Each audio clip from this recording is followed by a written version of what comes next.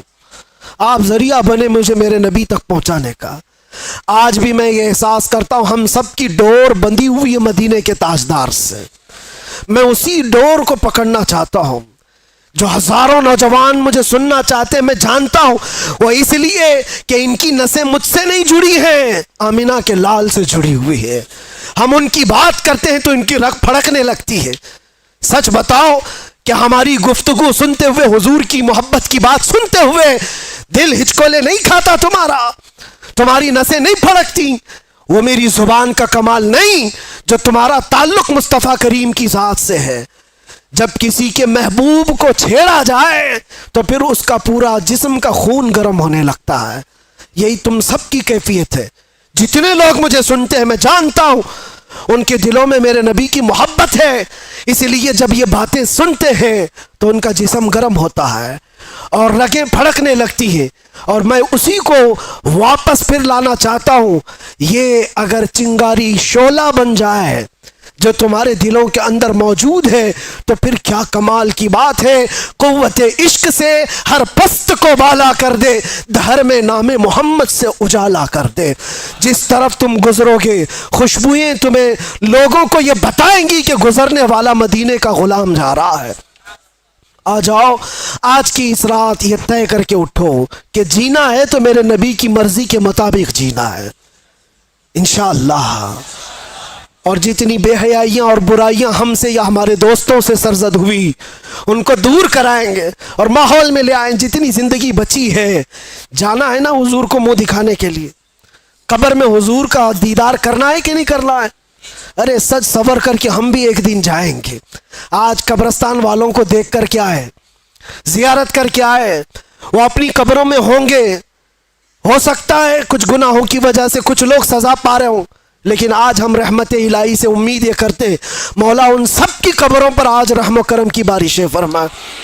اور سب سے بڑی بات یہ ہے کہ آج رب تبارک و تعالی ان کی قبروں میں جلوہ رسول عطا فرمائے. اور ہماری بھی قبروں میں ہوگا انشاءاللہ, ہوگا انشاءاللہ.